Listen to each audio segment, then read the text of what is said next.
Halo guys, jadi kita di sini akan melakukan diskusi mengenai teori belajar sosial. Assalamualaikum warahmatullahi wabarakatuh. Sekarang kita akan melakukan diskusi tentang teori belajar sosial. Oke, langsung saja kita mulai diskusinya. Pertama, pemahaman dasar teori belajar sosial. 1. Apa yang menjadi inti teori belajar sosial menurut Albert Bandura? Teori belajar sosial menekankan bahwa pembelajaran tidak hanya terjadi melalui pengalaman langsung, seperti dalam teori behaviorisme, tapi juga melalui pengamatan terhadap perilaku orang lain dan konsekuensi dari perilaku tersebut. Bandura mengajukan konsep penting seperti observational learning dan modeling. Proses ini melibatkan 4 tahap utama. Yang pertama adalah perhatian. Individu harus fokus pada perilaku yang diamati. Misalnya, anak-anak lebih mungkin memperhatikan perilaku yang ditunjukkan oleh orang tua atau tokoh yang mereka anggap penting. Yang kedua yaitu retensi. Informasi tentang perilaku yang diamati harus disimpan dalam memori sehingga dapat diakses di masa mendatang. Proses ini melibatkan kemampuan kognitif seperti pengodaan dan pengorganisasian informasi. Yang ketiga, reproduksi. Individu harus mampu mereproduksi atau meniru perilaku yang telah mereka pelajari yang seringkali memerlukan keterampilan motor tertentu. Dan yang terakhir adalah motivasi. Individu harus memiliki dorongan atau insentif untuk perilaku tersebut, baik karena ingin mendapatkan penghargaan, menghindari hukuman, atau mencapai tujuan tertentu. Selanjutnya, faktor-faktor yang mempengaruhi pembelajaran sosial. 1. Apa saja faktor utama yang membuat seseorang meniru perilaku yang diamatinya? Menurut saya beberapa faktor penting dalam proses ini meliputi karakteristik model yang menarik, memiliki otoritas atau dianggap relevan dengan situasi tertentu lebih mungkin ditiru. Contoh, seorang pemimpin perusahaan yang dihormati oleh bawahannya akan lebih efektif sebagai model dibandingkan seseorang tanpa kredibilitas. Selanjutnya, kesamaan dengan model. Individu cenderung meniru model yang memiliki kesamaan dengan dirinya seperti usia, jenis kelamin, atau latar belakang budaya. Hal ini karena kesamaan tersebut menciptakan perasaan kedekatan dan relevansi. Yang ketiga, konsekuensi perilaku model. Jika perilaku model menghasilkan konsekuensi positif seperti penghargaan atau pujian, individu lebih mungkin meniru perilaku tersebut. Sebaliknya, konsekuensi negatif dapat mencegah peniruan.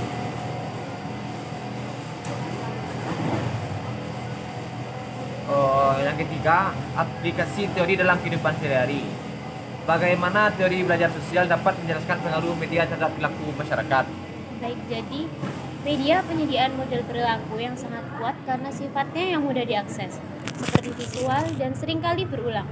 Dalam konteks ini, individu dapat meniru perilaku yang mereka lihat di televisi, film, atau media sosial, terutama jika perilaku tersebut dianggap menarik atau menguntungkan. Misalnya saja, penelitian menunjukkan bahwa anak-anak yang terpapar adegan kekerasan di media lebih cenderung menunjukkan perilaku agresif di dunia nyata. Hal ini terjadi karena mereka melihat kekerasan sebagai cara efektif untuk menyelesaikan konflik. Selain itu, pengaruh media juga dapat bersifat positif, seperti meningkatkan kesadaran akan isu lingkungan atau kesehatan melalui kampanye yang dilakukan secara pasti. Yang keempat, implementasi teori dalam pendidikan. Bagaimana guru dapat menggunakan teori belajar sosial untuk membantu siswa belajar lebih efektif? Menurut saya, guru dapat menggunakan teori belajar sosial dengan berbagai cara. Yang pertama, menjadi model perilaku positif, seperti kedisiplinan, rasa ingin tahu, dan tanggung jawab. Yang kedua, menciptakan lingkungan kelas di mana siswa dapat belajar dari teman sebaya yang memiliki perilaku atau keterampilan tertentu. Misalnya, meminta siswa berprestasi untuk membantu teman sekelasnya memahami materi pelajaran. Dan yang terakhir, menggunakan teknologi dan media untuk memperlihatkan contoh-contoh nyata dari konsep yang sedang diajarkan, seperti video demonstrasi, eksperimen sains. Yang kelima, kritik terhadap teori belajar sosial. Apa kelemahan dari teori belajar sosial dalam menjelaskan pembentukan perilaku manusia? Menurut saya, kelemahannya yang pertama yaitu kurangnya fokus pada faktor biologis. Teori ini mengabaikan peran genetik dan neurologis dalam pembentukan perilaku, seperti bagaimana hormon atau struktur otak mempengaruhi respon individu terhadap situasi tertentu. Yang kedua, kesulitan mengukur proses internal. Aspek seperti perhatian, retensi, dan motivasi sulit diukur secara objektif karena bersifat internal dan subjektif. Dan yang terakhir, keterbatasan dalam situasi individual. Tidak semua perilaku dapat dijelaskan melalui pengamatan. Misalnya perilaku kreatif seringkali muncul tanpa ada model yang spesifik.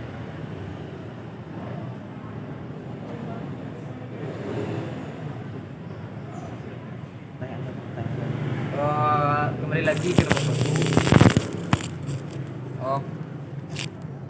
1. Mengapa proses observational learning dianggap penting dalam pembentukan perilaku? Menurut saya sendiri, observational learning memungkinkan pembelajaran yang lebih cepat dan efisien karena individu dapat belajar dari pengalaman orang lain tanpa harus mengalami langsung konsekuensi dari suatu tindakan. Misalnya, seorang anak yang melihat temannya dihukum karena melanggar aturan akan belajar untuk menghindari perilaku yang sama. Selain itu, proses ini sangat relevan dalam situasi di mana pengalaman langsung dapat berbahaya atau mahal, seperti mempelajari cara menangani alat berat atau memahami bahaya lingkungan tertentu. Selanjutnya, bagaimana peran lingkungan sosial dalam proses belajar sosial? Menurut saya, peran lingkungan sosial dalam proses belajar sosial adalah lingkungan sosial menyediakan konteks di mana individu terpapar pada berbagai model perilaku. Dalam keluarga, anak-anak sering belajar melalui pengamatan terhadap orang tua atau saudara kandung mereka. Di sekolah, teman sebaya dan guru memainkan peran penting sebagai model. Media juga merupakan bagian besar dari lingkungan sosial modern, di mana perilaku dari selebriti atau tokoh publik sering menjadi contoh yang diikuti oleh masyarakat. Misalnya, kampanye sosial yang dilakukan oleh tokoh terkenal cenderung lebih efektif karena mereka dianggap sebagai figur panutan. Poin yang ketiga, apakah ada contoh di kehidupan kalian sendiri tentang perilaku yang terbentuk karena meniru orang lain? Oke, jadi sebagai contohnya seseorang atau Gen Z saja yang mudah terpengaruh. Jadi kita itu ada seorang yang menerapkan gaya hidup sehat pada kehidupan sehari-hari. Sebenarnya dia suka olahraga, makan makanan sehat, dan dia juga memiliki seorang idola, di mana idolanya tersebut menerapkan pola hidup sehat dengan olahraga yang baik, istirahat yang cukup, dan makan makanan yang sehat. Di mana saat itu Gen Z tersebut akan mudah menirukan, namun dia juga memiliki rasa ingin untuk menirukan pola hidup yang sehat dalam dirinya sendiri. Apakah ada tambahan dari teman yang lain? Mungkin cukup. Poin selanjutnya, seberapa besar pengaruh role model terhadap motivasi belajar siswa di sekolah? Menurut saya role model memiliki pengaruh yang signifikan terhadap motivasi siswa. Ketika siswa melihat guru, orang tua, atau teman sebaya yang berhasil, mereka lebih memungkinkan merasa termotivasi untuk mencapai hasil yang serupa. Selain itu, role model juga membantu siswa memahami nilai-nilai positif seperti kerja keras, kejujuran, dan kolaborasi. Contohnya, seorang guru yang secara konsisten menunjukkan antusiasme terhadap mata pelajaran tertentu dapat meningkatkan minat siswa terhadap mata pelajaran tersebut. Pada tambahan? Mungkin dari teman-teman dilanjut. bisa dilanjut. Lanjut. Bisa. Poin selanjutnya, apakah teori ini relevan untuk semua usia atau ada batasan tertentu? Menurut saya, teori belajar sosial relevan untuk semua usia, tetapi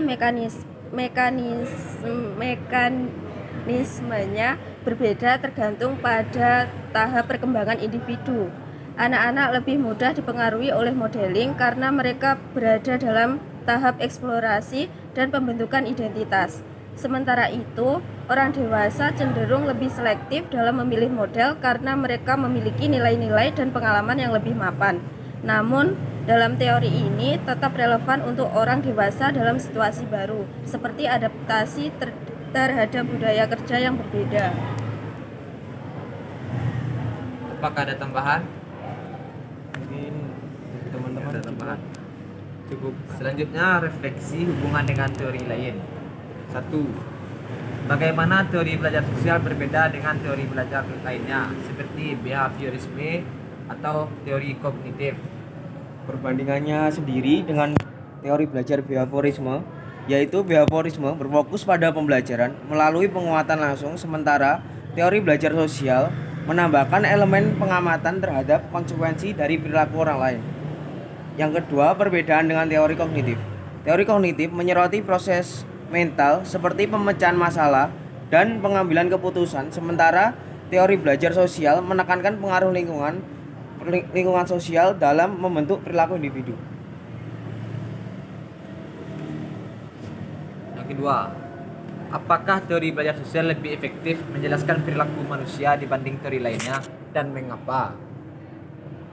Teori belajar sosial lebih efektif dalam menjelaskan perilaku yang melibatkan interaksi sosial atau pengaruh lingkungan, seperti perilaku konsumsi, kebiasaan sosial, atau pengambilan keputusan dalam kelompok.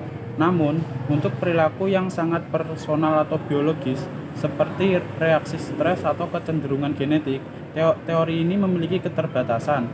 Dengan kata lain, teori belajar sosial relevan tetapi seringkali harus dikombinasikan dengan teori lain untuk pemahaman yang lebih holistik. Bisakah Anda memberikan contoh kasus nyata yang menunjukkan penerapan teori belajar sosial?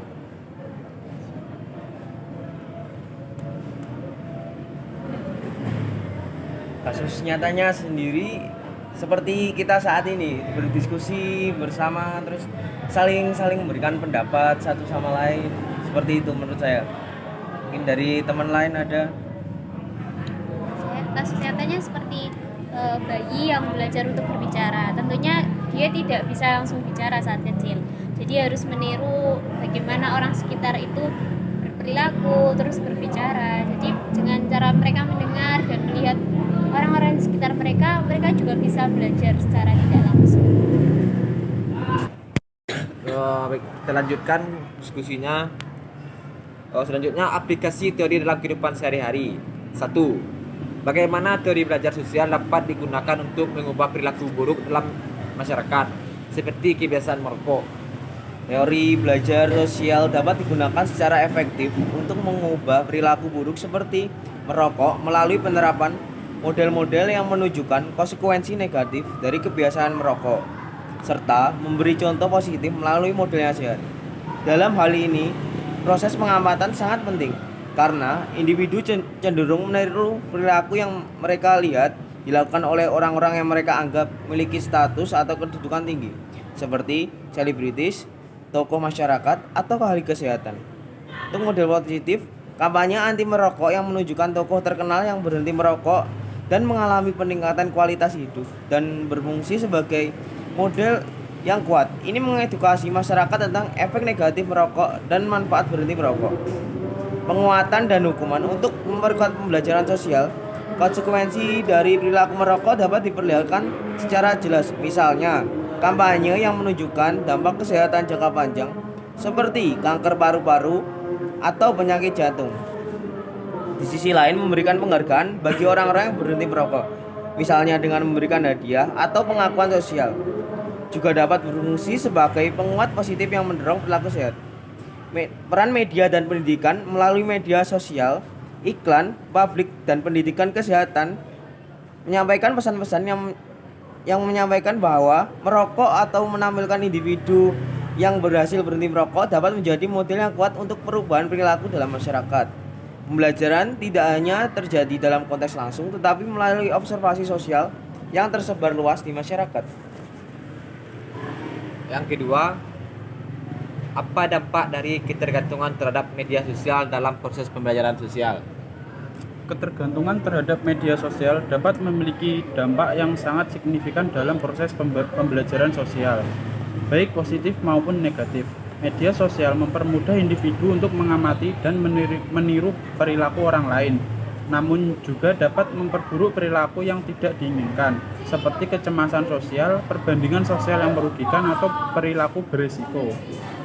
Dampak positif media sosial. Media sosial dapat menjadi alat pembelajaran yang efektif dengan menyediakan model yang menginspirasi dalam berbagai aspek kehidupan, seperti motivasi, kesehatan, dan pendidikan. Misalnya, video tutorial atau influencer yang membagikan tips kebugaran atau keterampilan baru dapat membantu individu belajar melalui observasi. Dampak negatif. Media sosial juga memperkenalkan perilaku berbahaya seperti tren yang merugikan, misalnya tantangan beresiko atau perilaku yang merugikan tubuh yang dapat dilihat oleh banyak orang, terutama remaja yang mungkin cenderung menerima tanpa mempertimbangkan konsekuensinya. Ketergantungan terhadap pengakuan sosial seperti jumlah likes atau komentar juga dapat mempengaruhi harga diri dan meningkatkan tekanan sosial yang berbahaya. Selanjutnya, implementasi teori dalam pendidikan.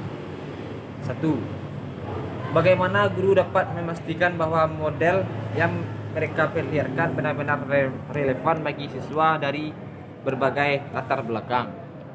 Jadi guru perlu menyadari bahwa setiap siswa datang dengan latar belakang yang berbeda, seperti budaya, sosial, dan pendidikan yang berbeda, yang mempengaruhi cara mereka dalam belajar dan apa yang mereka anggap relevan. Untuk memastikan model yang ditampilkan relevan bagi semua siswa, guru perlu menerapkan beberapa strategi.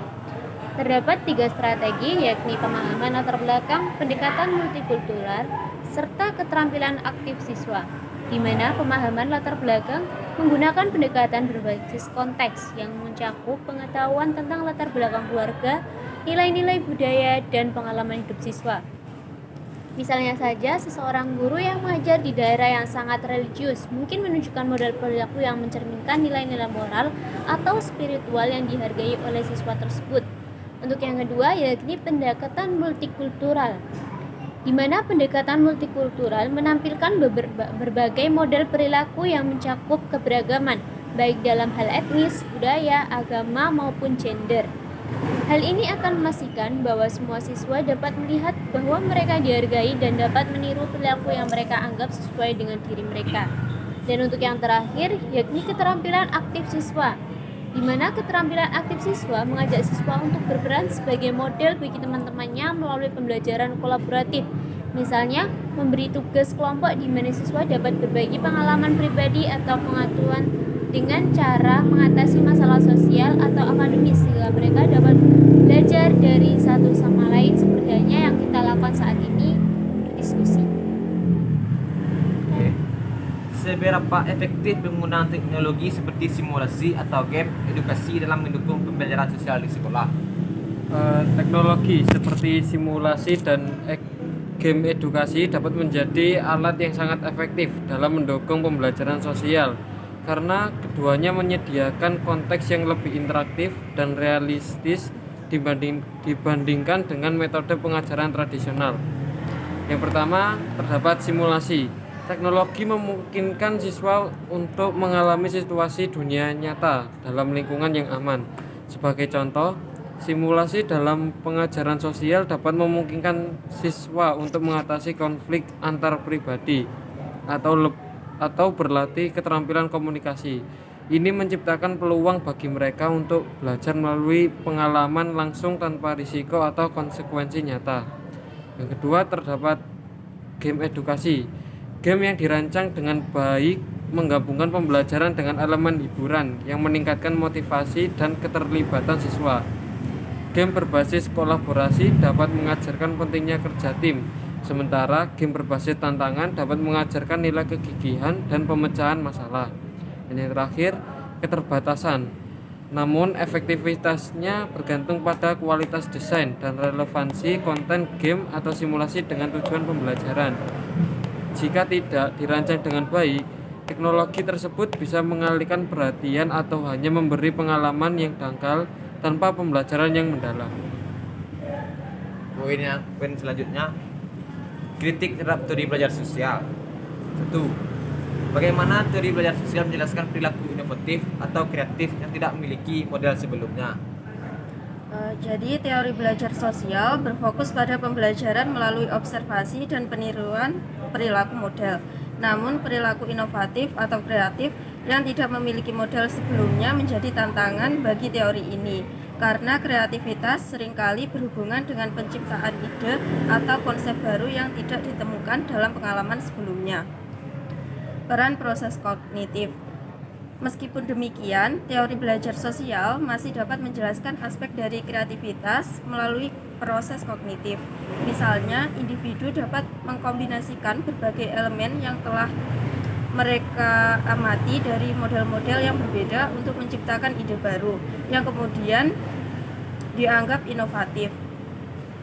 Kreativitas ini lebih merupakan proses adaptasi dan modifikasi dari apa yang telah dipelajari melalui observasi, integrasi dengan teori lain. Oleh karena itu, teori belajar sosial sering digabungkan dengan teori kognitif atau teori motivasi untuk memberikan penjelasan yang lebih komprehensif tentang perilaku kreatif. Proses berpikir kritis, pemecahan masalah, dan motivasi intrinsik memainkan peran penting dalam inovasi.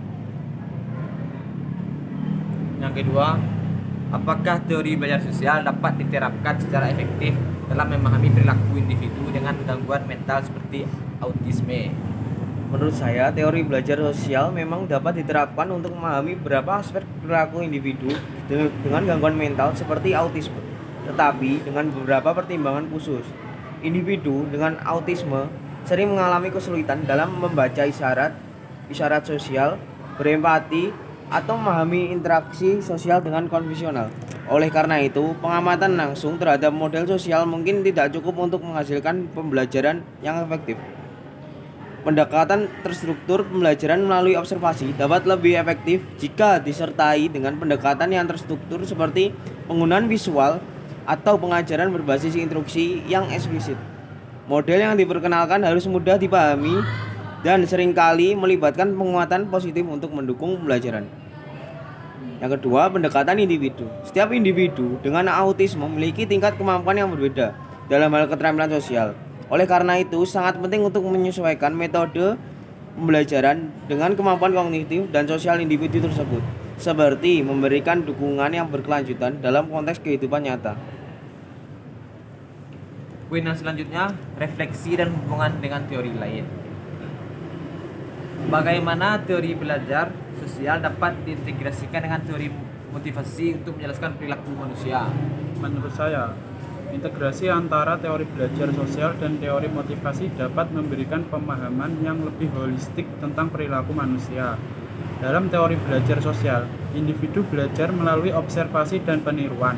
Namun, motivasi menjadi faktor penentu utama apakah mereka akan meniru perilaku tersebut. Motivasi ekstrinsik dan intrinsik. Motivasi ekstrinsik seperti penghargaan atau pengakuan sosial dapat memperkuat pembelajaran sosial dengan membuat individu lebih tertarik untuk meniru perilaku yang diamati. Sementara itu, motivasi intrinsik seperti kepuasan pribadi atau perasaan pencapaian dapat meningkatkan dedikasi seseorang dalam meniru perilaku yang dianggap bermanfaat atau relevan dengan nilai pribadi mereka. Teori self-determination.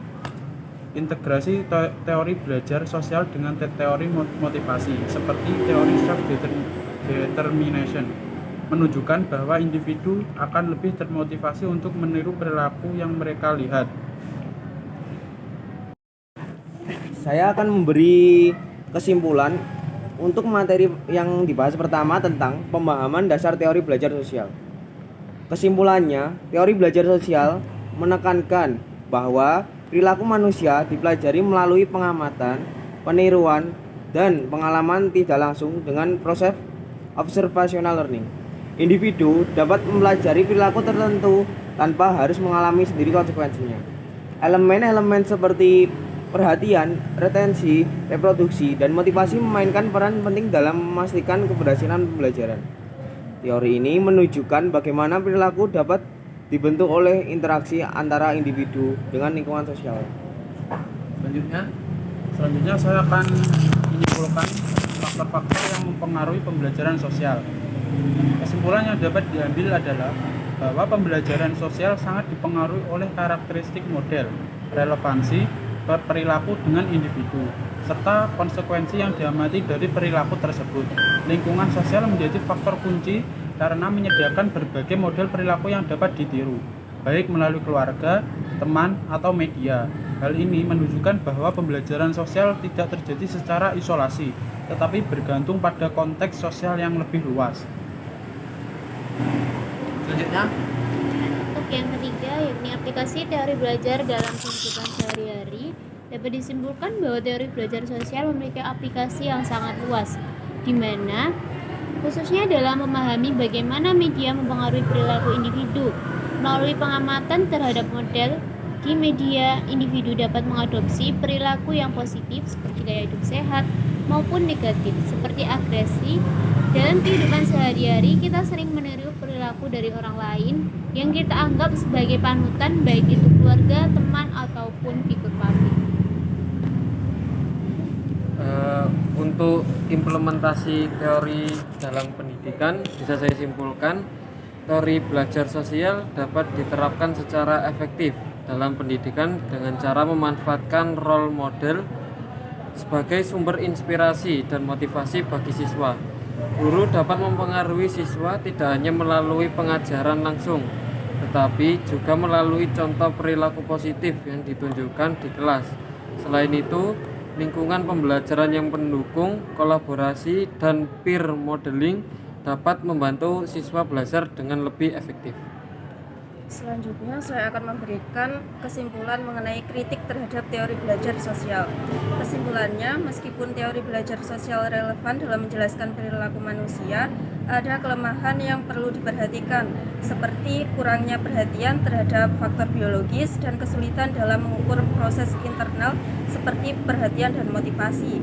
Namun, teori ini tetap menjadi pendekatan yang kuat untuk memahami perilaku yang dipengaruhi oleh pengamatan dan interaksi sosial, terutama jika dikombinasikan dengan teori lain untuk analisis yang lebih holistik.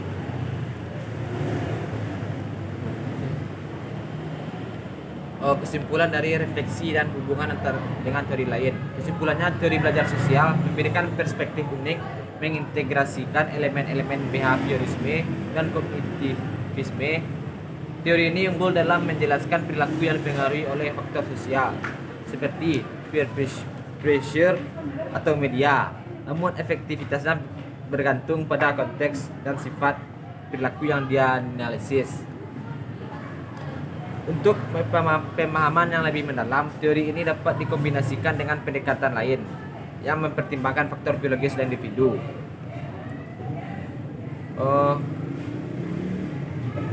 Untuk kesimpulan diskusi kita hari ini, teori belajar sosial menyatakan bahwa individu belajar melalui pengamatan, pengalaman, dan integrasi sosial. Dengan mengintegrasikan progres kognitif, penguatan langsung dan tidak langsung, serta pengaruh lingkungan, faktor seperti efisiensi, relevansi model, dan hubungan timbal balik antara perilaku, lingkungan, dan faktor personal sangat mempengaruhi proses belajar ini. Teori ini relevan untuk pendidikan, parenting, dan pengembangan sosial. Nah, tutup aja langsung. Sekian diskusi kita hari ini. Assalamualaikum warahmatullahi wabarakatuh. Waalaikumsalam.